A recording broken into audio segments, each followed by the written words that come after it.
Hey everyone, Brendan Snyder here. Thank you so much for joining me and welcome to the Black Crowes album ranking. So the band formed way back in 1984 but didn't release their debut album until 1990, but when released, it was one of the biggest release debuts in all of history. And since that time, they've released 8 studio albums, and over the years, the band has taken some extended breaks and or broken up and gotten back together. And with their recent reformation and the release of their new covers EP called 1972, you can see it sitting up right there. This is their first new music in 13 years, and so I thought it would be a good opportunity to take the time and look back at all their studio albums, do a countdown as part of this album ranking here. Before we dive into it though, if you're new to my channel and you haven't already hit the subscribe button, please click the button. Also leave a comment, hit like, all those things help support my channel. I would greatly appreciate it. And of course, as an added bonus, by subscribing, you'll be able to stay up to date on all that's going on in the world of music, just like this with the Black Crowes album rankings. So as I said, we got 8 studio albums to count down here, and kicking things off, coming in at number 8, Before the Frost Until the Freeze. So 8th studio album when it came out. It was actually recorded live in front of an audience. It was in a studio, but they did invite an audience in as part of that experience, making for a different type of a release. And when it first came out, it actually only featured part 1 of the album, Before the Frost. The second part of it, Until the Freeze, was actually a digital download. Now you can actually get both of them combined together on a CD. So for this album though itself, it probably is the album that captures the band most closely to what their attitude, that easygoing side of the band. And the music on here is much more loose than on other albums. Musically, it also incorporates more country, folk, bluegrass elements than past albums that they put out. And despite not hearing the audience during the songs themselves, you only hear it at the ends as they're fading in and out between the tracks themselves. It does provide that sort of a live element feel to the album itself, giving the album a unique feel amongst all of the Black Crowes albums. And so in and of itself, making it also a very different album, and for me at least, that's why it falls in last place. All right, coming in at number 7, Warpaint from 2008, 7th studio album from the band. First new album for them in 7 years at the time of release when it came out. And it was also the first album to feature new members Luther Dickinson on guitar and Adam McDougall on keyboards. And so for this one here, the opening track on here, Daughters of the Revolution, I think is absolutely fantastic. It is a classic sounding Black Crowes song, but for the remainder of the album, it's a very mellow affair than previous albums. And that said, you know, it is a consistent listen all the way through once you get into track 2 until the rest of the album in that mellower style. And so, you know, if you are going to make a style change, then be consistent, and this Black Crowes album certainly does that. I still think it is a good album, albeit a mellower album, just a different kind of Black Crowes album. All right, coming in at number 6, Three Snakes and One Charm, 1996 release, 4th studio album, last to feature Johnny Colt on bass, who was an original member of the band, and then also last one to feature Mark Ford on guitar.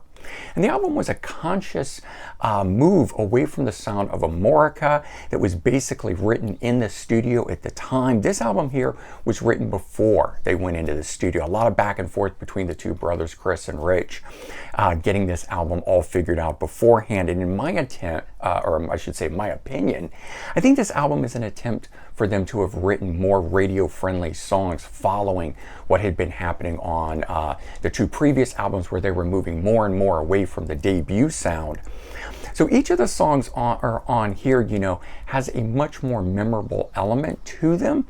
But at the same time, sometimes I feel the songs are too memorable on here, making me not want to go back and listen to it as quickly as I might wanted to of one of the other albums that doesn't have that same sort of memorableness to it. And so when you pull out those other albums, they're a bit more fresh feeling at the time, though I would say this album here is still very good amongst the Black Crowes catalog. Coming in at number 5, we've got Amorica from 1994, third studio album from the band, certified gold for sales of 500,000 copies in the US. And it's made up of songs from their abandoned album called Tall, which was recorded in 1993 and would later see the light of day in 2006 as part of the double album Lost Crows. You can see it right there on the shelf behind me. And this album here is where the band, in my opinion, really began to move away from the sound of the debut, even more so than they did on their second album. And it's part of why the Tall sessions in and of themselves were abandoned, which had gone even further in terms of that idea of moving the band away from their sound. So the final recordings that would end up on Amorica was really about pulling the album back towards their rock sound. This album here also captures what was going on at the time, in my opinion, bridging different sounds, as rock was really trying to find its footing during the grunge years that were going on right at this point. And the album itself, in my opinion, is still a very classic one amongst their catalog and worthy of coming in at the position that it does. Coming in at number 4, Lions from 2001, sixth studio album from the band. First album with new member Audley Freed on guitar. Following this album here, the band would go on hiatus until 2005. But this album here makes a distinct musical change from previous album By Your Side. That album in and of itself was a much more return to form style album. But like the other 4 albums that came before By Your Side, each one having a different sound in and of itself, being very unique, so too is this album, Lions. Very unique sound to it. It didn't click with me at the time of release. I really wanted another By Your Side album at that point. However, I will say this. Over the years, this album has really grown on me. I've seen the charm within the album now over those years. And for me, at least, that is why it has been moving up the ranks ever since and is coming in at position number 4. All right, coming in at number 3, By Your Side, 1999 release, 5th studio album. First with new member Sven Pippen on bass. Some of these songs were the abandoned songs from the 1997 album Band, which would later get its release in 2006 as part of Lost Crows. Again, you can see it there on the shelf. And this one here is a big rock record, a return to form album, as close as they've ever come to returning to that sound that they did on the debut album. And the album itself has so much life and energy to this one here, maybe even more so than the debut in my opinion, but it really sounds like it should have been the follow-up to the debut album. Considering though that it's actually their 5th studio album, this is one of the reasons why it ranks so high for me. Coming in at number 2, the Southern Harmony and Musical Companion from 1992, my first album by the Black Crowes also. Second studio album recorded in just 8 days with very few overdubs on it.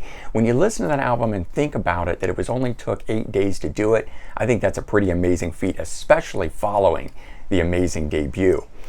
This one here was the first to have new members, Mark Ford on guitar and Eddie Harsh on keyboards, and it entered the Billboard charts, the album charts, at number 1, so quite a feat there.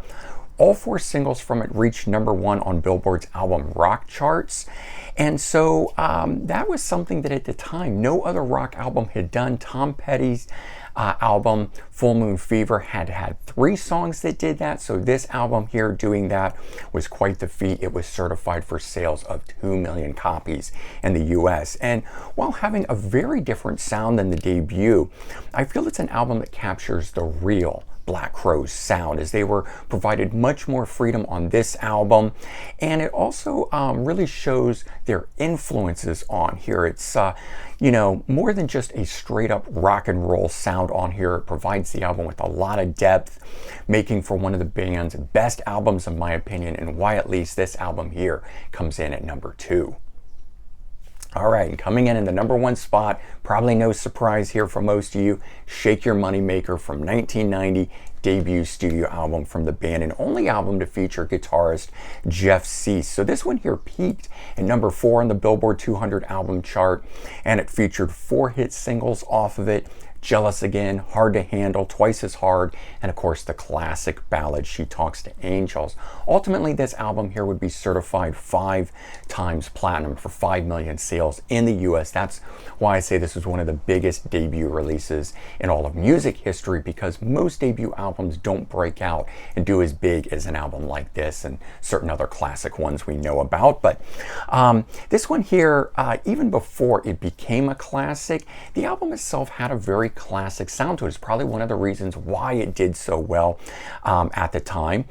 The album is a very different type of album that was not going on at the time. Remember, during 1990, glam metal was still king, and this one here made its own headway, coming out of the gate, doing something different, rising above everything else that was going on, showing more depth than most of the bands had at that time, which is why, for me at least, this is the album coming in and the #1 spot for the Black Crowes album ranking. And so there you go. Hopefully you enjoyed that. This countdown here of the I guess top 8, because they've got 8 studio albums for the ranking of the Black Crowes albums. For related videos, I have done a full review of the brand new Black Crowes 1972 EP, their 6-song cover EP.